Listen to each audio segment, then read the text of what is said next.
Assalamualaikum students. First year English book unit number 4 from Mother with Love page number 45 पे इसका जो है आज हम एक्सरसाइज पढ़ेंगे।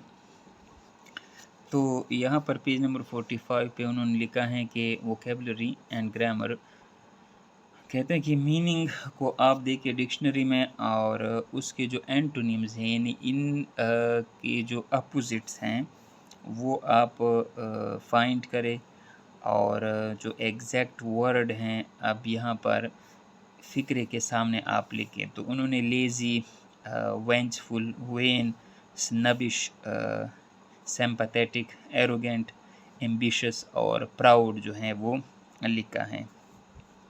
तो ये सारे मैंने हल किए हैं। तो सबसे पहला जो है there is no house in town better than mine. तो ये जो है एरोगेंट को हम कहेंगे कि ये एरोगेंट है। और एरोगेंट का क्या मतलब होता है कि मतलब बंदा को जो फ़ख्र उसको फ़ख्रिया अंदाज़ हो उसका। I can't stand talking to poor people.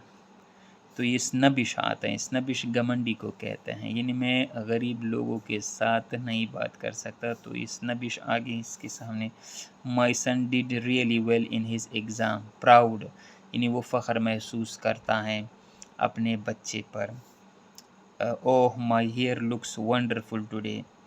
ये वेन आ गया। वेन जो है वो नुमाइशी या ख़ुद पसंद को कहता है। I just don't want to get out of bed today. Lazy हो गया, ठीक है ना। इसके बाद I will own my own business within 5 years. ये एम्बिशियस हैं। एम्बिशियस कहते हैं कि जो बुलंद नज़र होता है। Sajida I understand what you are going through के मतलब आप पर क्या गुजर रही हैं। तो ये सिंपैथेटिक हो गया यानी उसको हमदर्दी हो गई है, हमदर्दाना है। I will never forget what she did to me यानी जो कुछ उसने मेरे साथ किया मैं कभी नहीं भूलूंगा। तो ये वेंचफुल जो है इसको वेंचफुल इंतकाम को कहते हैं। इसी तरह इसी पेज पर 45 पर हैं कि choose one of the relative pronouns who, which और whose to fill in the blanks. तो ये रिलेटिव प्रोनाउंस हैं। तो कहते हैं कि I talked to the girl whose car had broken down in front of the shop. तो यहाँ पर हुज आता है पहले में। दूसरे में है mister Nizam who is a taxi driver lives on the corner. इसमें हु आता है।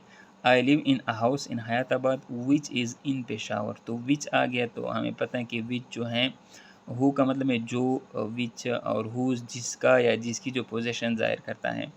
तो विच हम जो हैं वो इन एनिमेट ऑब्जेक्ट्स के लिए बेजान चीज़ों के लिए इस्तेमाल करते हैं।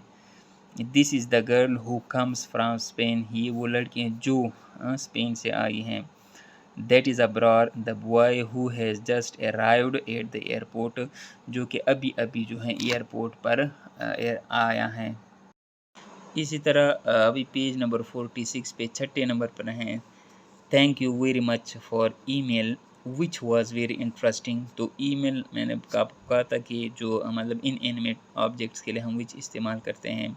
The man whose father is a professor. Whose father अब आ गया तो इसका मतलब है कि मतलब ये पोजीशन ज़ाहिर करता है। The children who shouted in the street are not from our school.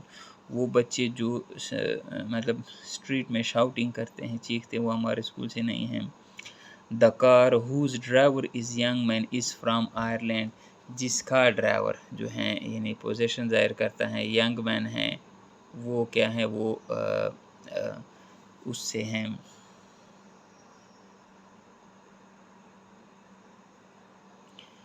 Tenth पे है what did you do with the money which your mother lent you. जो आपको मतलब उधार दिया था तो उसके साथ आपने। तो यहाँ पर फिर विच आ गया यानी मनी जो है इन एनिमेट है। ये पेज नंबर 46 पे वो कहते हैं कि इनडेफिनेट प्रोनाउन जो हैं वो आप आइडेंटिफाई करें। इसमें इनडेफिनेट मीन्स जो कि डेफिनेट मीन्स जो कि मालूम हो हमें, इनडेफिनेट जो कि हमें मालूम ना हो, यानी ये किसी भी तरफ भी इशारा कर सकता है। तो पहले में एवरीबॉडी जो है ये इनडेफिनेट। एवरीबॉडी इंजॉयज़ क्रिकेट मैचेस है, यानी हर कोई इंजॉय करता है। तो हर कोई मतलब इसमें तकरीबन सारे आते हैं, कोई ख़ास स्पेसिफिक नहीं है, डेफिनेट नहीं, तो इसलिए इनडेफिनेट हो गया। Does anybody have the time, anybody हो गया। वन स्टूडेंट यानी एक तालिब इल्म read while the others listen to him carefully, एक तालिब इल्म पढ़ता है कि दूसरे उसको, तो एक तालिब इल्म भी जो है वो स्पेसिफिक नहीं है, डेफिनेट नहीं है, और अदर्स भी डेफिनेट नहीं है। Nobody nose the trouble I have seen, तो ये सारे जो है मैंने जो अंडरलाइन किए ये इनडेफिनेट प्रोनाउंस हैं। The secret was known by few, चंद लोगों को। No, the secret was known by many, बहुत सारों को पता है।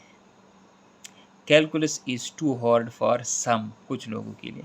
Surely you recognise somebody, is there anything that I can do. तो फ्रेंड्स ये from mother with son unit number 4 first year जो है पेज नंबर 45 और 46 पे हमने जो है रिलेटिव प्रोनाउंस पढ़े, इसी तरह इंडिफिनिट प्रोनाउन हमने पढ़े, और हमने जो थे वो कुछ वर्ड्स जो स्नबिश एरोगेंट वगैरह थे वो भी पढ़े हैं। इंशाल्लाह अपनी अगली वीडियो में हम जो हैं नेक्स्ट यूनिट जो है unit number 5 it's country for me, इंशाल्लाह इसका एक्सरसाइज हल करेंगे। तब तक के लिए अल्लाह हाफिज़।